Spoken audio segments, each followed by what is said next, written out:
Stamattina mi sono alzato, oh bella ciao, bella ciao, bella ciao, ciao, ciao. Stamattina mi sono alzato e ho trovato l'invaso, oh Hola, partigiano. buenas noches. Pastillas en la madrugada. Hola, ¿Cómo estás, Inés Oludé da Silva? hola, buenas noches, Sara. Estoy muy bien. ¿Y vos? Estamos ahí de nuevo nos encontrando Qué bueno. virtualmente. Y además les cuento a la audiencia que Inés está hablándonos desde Bruselas, Bélgica. Así que está haciéndonos el favor de quedarse despierta bastante tarde para que nosotros podamos grabar. Sí, ya es pero no es tan tarde, No todavía es tan tarde. son como Bueno, las 9:30. les quiero contar a nuestra audiencia de Pastillas en la Madrugada que Inés Oludé da Silva nació en Brasil, exactamente en Pernambuco, en el estado de Pernambuco, después nos va a contar en qué lugarcito. Y a los 19 años se fue a vivir a Chile, luego vivió en Argentina y luego viajó a Bélgica al exilio a sus 23 años. Vive en Bruselas, como dije, desde 1976. Es poeta, hace poesía visual, pinta, hace graffiti, expresionismo abstracto, hace un montón de cosas que ya nos va a contar. A ver, Inés, contale a nuestra audiencia cómo comenzó el arte en tu vida, desde el inicio. Es el inicio, en el inicio de los años 90. En realidad, yo no te conté, pero mi pasaje por Buenos Aires me trajo unas memorias en esa época muy difíciles. Y yo no sabía qué hacer con estas memorias, entonces me senté en el suelo y me puse a dibujar, a pintar, y con eso estuve 3 años. Y un día mi cuñada, que era profesora de artes, me dijo: Inés, tú deberías declararte artista. Pero yo no tenía idea que quería ser artista. Yo quería dar tiempo a mi memoria de contar lo que me estaba contando a mí. Yo quería que contara en papel, que no quedara ahí adentro las memorias.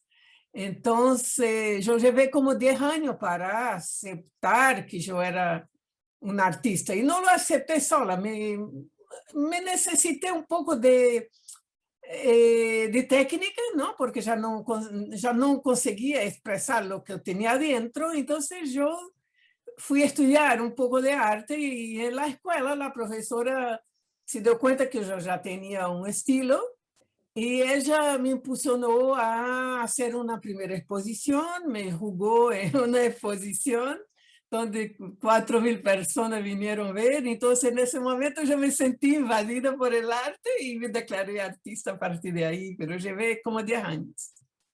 Qué fantástico, eso fue en Bruselas todo. En Bruselas, sim, sim, sim. Eu estudei todo praticamente acá, porque eu cheguei acá com 23 anos, ¿ves? Muy chica, Salí de Brasil com 19 anos, era uma bebita. claro. Después nos vas a contar un poco tu trayectoria acá, digamos, por Latinoamérica, porque viviste también en Chile, le pasaste difícil, en la Argentina también. Después vamos a hablar un poquito de eso, pero ahora vamos un cachito a que conozcan un poco de tu arte, porque además de pintar, ¿qué medios utilizas? ¿Usas telas, papel, acuarelas, óleo? ¿Qué usas? Eu, no princípio, passei 10 anos trabalhando unicamente com pastel, ¿no? E papel. E depois, quando eu entrei na Academia de Artes, comecei com óleo, pero eso no me resultaba. Yo hice unas grandes telas, porque yo estudié monumental, ¿no? Pintura monumental, y hago grandes Grandes obras, cosas. murales. Sí, grandes murales, muralista, ¿no? Sí. Entonces, con el óleo yo me ponía pintura por todos lados, en la cara, en la pared, en el pelo, y era muy difícil después limpiar todo eso y limpiar los pinceles. Yo dije, eso no es para mí. Y la profesora entonces me hizo conocer la acrílica. Entonces yo el resto de mi vida siempre acrílica, yo hago todo con acrílica, a partir de 2002 yo hice muchísimos collages. collage. Sí, sí, empecé con la historia de la esclavitud, que vamos a hablar más tarde, y Claro. ahí empecé todo con collage. Simultáneamente con tus clases de pintura, ¿vos seguías escribiendo tu poesía y tus relatos? Yo, la poesía fue un poco más diferente. Yo soy muy salvaje, ¿no? Yo soy muy salvaje. Y las cosas yo hago mucho, yo trabajaba, era profesora de portugués y de francés, ¿no? Sí. Pero mi actividad artística era para mí. Yo estudié guitarra clásica, yo canté una coral. Yo hago todo más o menos para mí. Solo la coral es más público, ¿no? Y la poesía fue más raro, porque la poesía era la palabra. La palabra es una cosa difícil, es una cosa grave, es una cosa que te arrebata, ¿no? Que te tira enterita, ¿no? La pintura trabajas con los ojos, el mental, los ojos, las manos, pero la poesía es tu cuerpo entero, es toda tu alma que sale, las tripas, ¿no? Te salen Sí. las tripas. Entonces yo escribí durante los 30 años de poesía y de vez en cuando enviaba una por aquí, por ahí, participé de algunas coletâneas de unos 4 o 5 años para acá. Pero con la pandemia me quedé aquí sola en un cuadrado muy chico, Como todos. como todo el mundo, pero en Bruselas es especial, porque ya es un país solitario, y si tú te quedas encerrado en tu casa, y ahí estás solitario 2 veces, ¿no? Entonces yo me dije, bueno, ¿qué voy a hacer? Y ahí me miré, yo tenía una pila de cuadernos así, digo, bueno, voy a seleccionar mis poemas. Y seleccioné poemas y me di cuenta que tenía varios libros, ¿no? Y yo ya organicé como 6 libros. Y hay 2 que salen este año, uno sale ahora en Portugal en octubre, que son los poemas que el diablo amasijó, no sé cómo se dice en español. Sí. Le pido disculpas porque mi español hace 44 años que no hablo, ¿eh? Está Muy muy bueno, se entiende esporádicamente. perfecto, perfecto.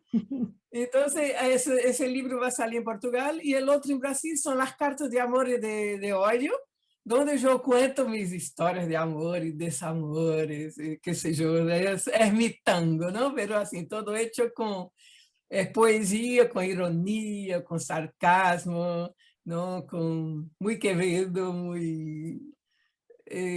una poesía muy loca, así, muy malita, ¿no? Muy Me hago bien. reír a mí misma, digamos, con mis divorcios, mis casamientos, mis fiestas de divorcio, que yo hice una fiesta para mi último Bueno, divorcio, ¿no? la vida.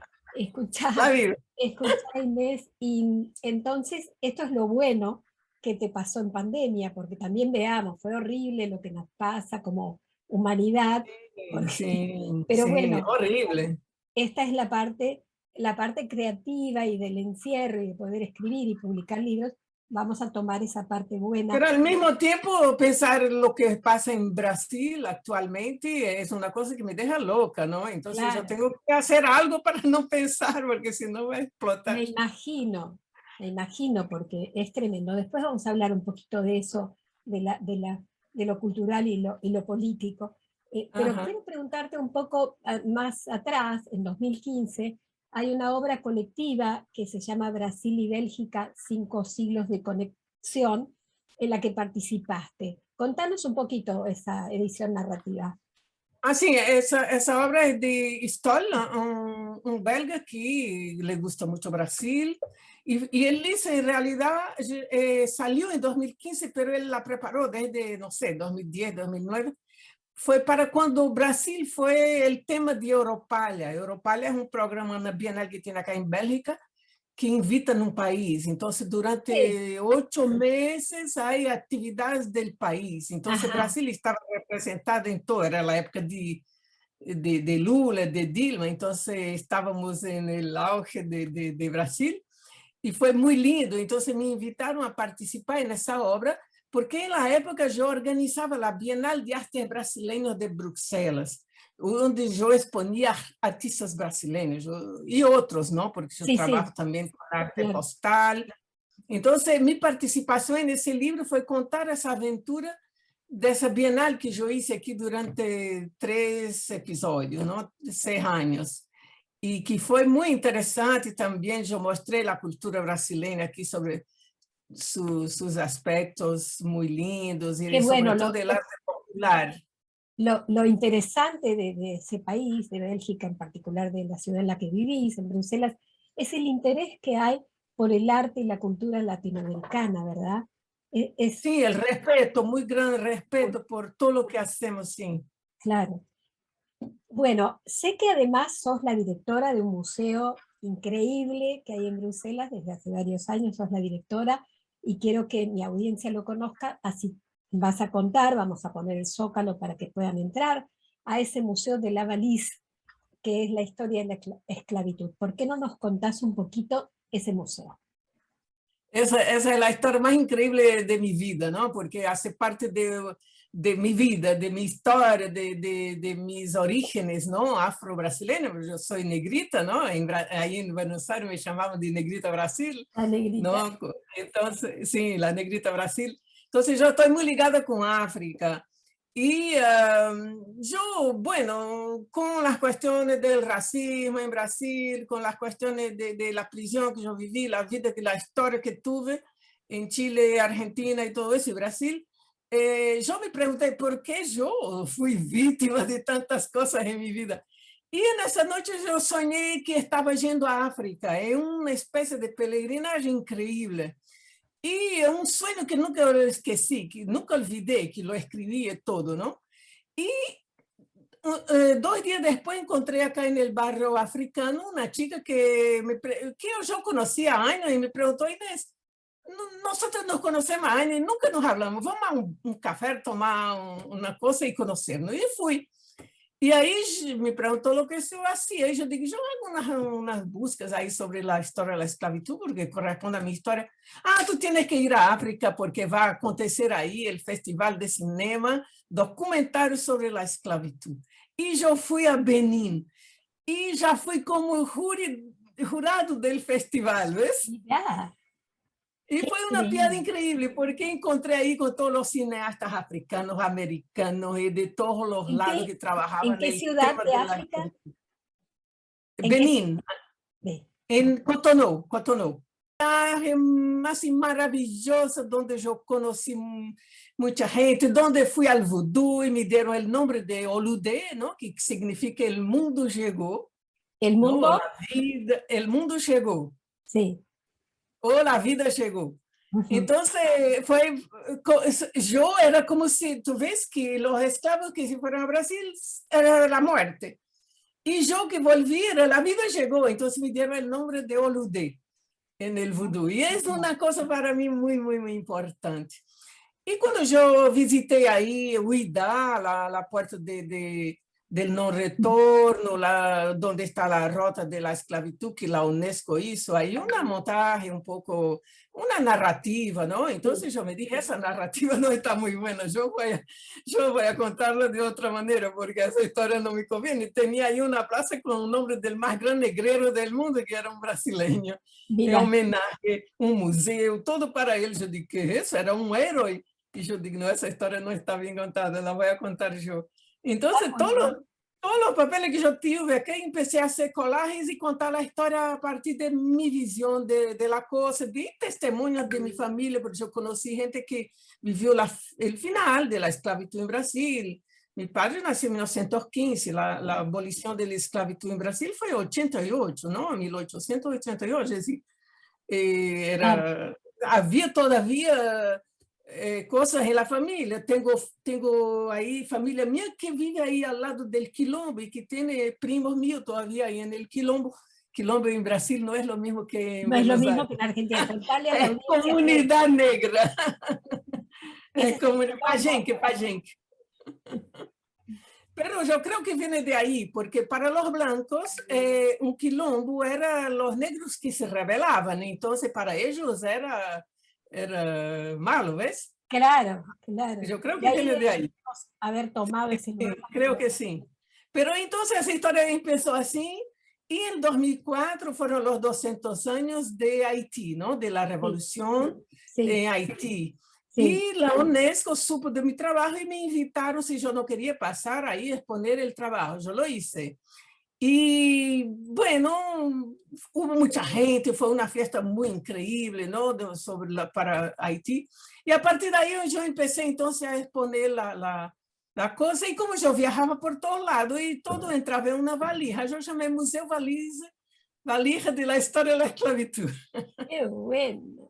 Una idea genial, porque Y ahora, entonces, más tarde, la UNESCO creó una coalición de artistas internacionales para la difusión de la historia general de la África y me invitó como miembro fundador, y yo vine. Y en 2015, yo recibo un día un telefonema de la ONU me diciendo que supieron de mi trabajo, que lo habían visto en la UNESCO y que les gustaría que yo lo llevara ahí a la ONU en Ginebra para la década de descendentes de África, que empezó en 2015. sí, Entonces yo lo llevé, la gente le gustó tanto que está allá todavía, hasta 2024 está ahí en Ginebra expuesto. Entonces es una historia muy, muy increíble. fantástica. Llevaste una valija con tu arte. Sí, sí, era un poco inspirada de Duchamp. Duchamp tenía Sí. una valija donde ponía todos sus cuadritos ahí, los andaba por Sí. todos lados.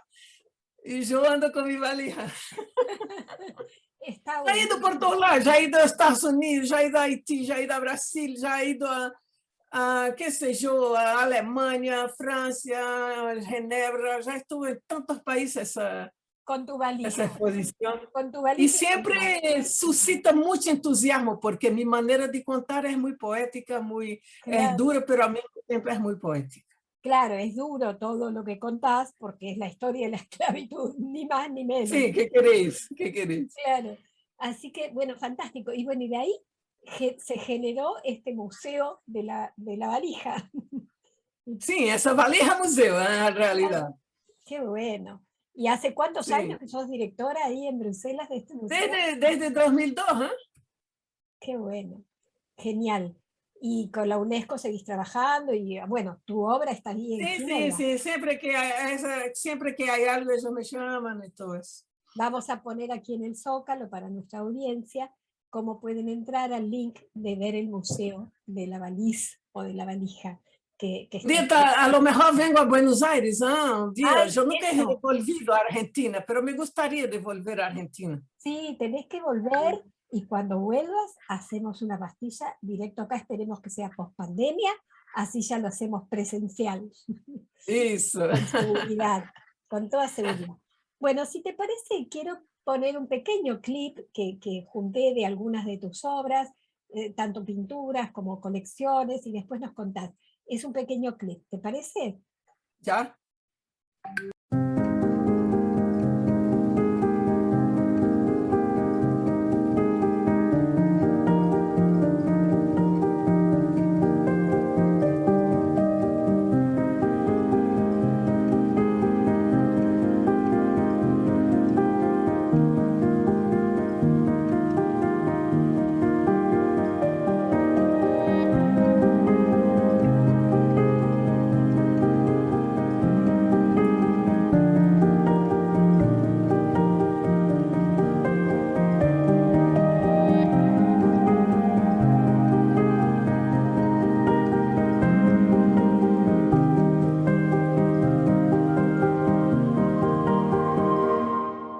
Bueno, ya vieron las colecciones, no se puede apreciar mucho en un videito, pero contanos, por favor.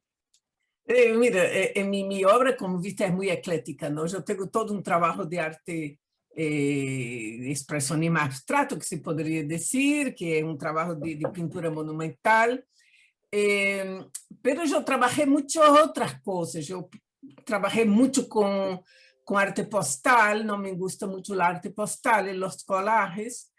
Y yo hago de todo lo que me pasa por la cabeza. Yo no tengo... si me da gana de hacer un proyecto, yo lo hago. No me interesa si es arte, si no es, si van a gustar, si no van a gustar, no me interesa. Es una Entonces, eso, yo hago lo que yo quiero. Me gustó mucho hacer ese trabajo, me gustó mucho los niños, entonces me gustó mucho trabajar con el arte popular, con los juguetes, ¿no? Yo hice acá en Bélgica un mural inmenso de 50 metros cuadrados con juguetes del mundo entero, haciendo los niños que jugaban niños de todos lados, que jugaban ¿no? Libremente. La era tan lindo que los niños querían entrar en el mural. Los niñitos querían entrar y los viejitos hacían cola en la mañana para venir a ver la mural. Ahora lo destruyeron.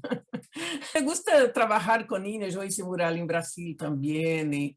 Entonces, ¿qué pasó? En 2014 yo empecé con las angustias de lo que estaba pasando en Brasil, ¿no? Con lo que le estaba haciendo a Dilma Rousseff. Vamos a hablar de eso. Y era un momento que acá en Bélgica se hablaba mucho de guerra, porque estaban conmemorando la Primera Guerra Mundial e iban a conmemorar 4 años después la Segunda Guerra Mundial. Y yo digo, Dios mío, ¿qué pasa que me van a explotar la cabeza con tanta cosas malas? Y yo me digo, la única cosa buena que cuando se habla de guerra es pensar en los pájaros, porque los pájaros cuando hay guerra se van, porque si no se mueren con el humo, ¿no? Claro, entonces yo empecé a cortar pájaros, yo corté millares de pájaros aquí en mi casa para no pensar en nada. Igual pensaba, pero me daba la ilusión que no pensaba. Y estaba pensando en hacer mis proyectos. Entonces yo acabé haciendo unas telas que quedaron muy lindas, porque no hay más nada más lindo que pájaros, ¿no? Y yo había hecho 2 murales en un festival acá que se llama Color Café. Había hecho con el tema del agua, ¿no? Con mundialistas ahí, Ricardo Petrella, y me invitó a hacer 2 murales. Yo hice con el público del festival, que es un público inmenso, ¿no? Que viene en 3 días 90.000 personas. Entonces la gente participó, los viejos niños, todo eso, hicieron fondo de mar en esas telas. Y yo con esos pájaros que yo había cortado, me dije, ¿qué voy a hacer con los pájaros? Entonces me dije, voy a cortar la tela y voy a poner los pájaros ahí, porque el único lugar donde se puede proteger los pájaros es en el fondo del mar, porque ahí no hay pájaros. Y los colé todos en el fondo del mar y se quedaron muy preciosos. Y son más de 1.000 cuadros, ¿no? Increíble, increíble. Sí, y eso es una locura, ¿no? A veces yo miro lo que hice y me digo, ¿dónde tuve tiempo de hacer todo eso? Porque yo vivo normalmente, yo salgo, yo voy a fiestas, yo voy al cine, yo tengo amigos, ¿ves? Y no sé cómo saco tiempo para hacer todo eso. Es que trabajo muy rápido, así. Yo preparo todo, ¿eh? Yo preparo todo en la cabeza, entonces cuando voy a hacer ya está hecho, es solo... Claro, ese es el alma del artista, es tener todo en la cabeza y un día exponerlo. Sí, lo que yo quiero es que cada pájaro tenga un poema, ¿no? Un poema, me parece fantástico y una pena que solo vamos a mostrar un pequeño clip, pero por lo menos con las diferentes imágenes de algunos de esos 1.000 pájaros, no vamos a ver 1.000, pero vamos a ver un pequeño clip, ¿te parece? Sí. Lo que pasa es que yo dediqué, como dice, los pájaros, yo los dediqué a mucha gente, ¿no? A gente que yo creía que estaban necesitando. Un libro que yo hice que trata de que el inicio del proyecto de la paz y de la guerra, ¿no? Donde yo soy anarquista, ¿eh? Yo soy una persona que ácrata, anarquista, libertaria, entonces soy antiguerra. Hasta prueba de contrario, ¿no? Porque no me pisen en los patas porque no sé de lo que soy capaz. Entonces yo hice ese libro para los niños del movimiento de Brasil que se llama Sin Tierra, ¿no? El MST. Bueno, pero entonces primero vamos a ver un clip con algunas de las obras de los pájaros. ¿Te parece? Sí. Dale.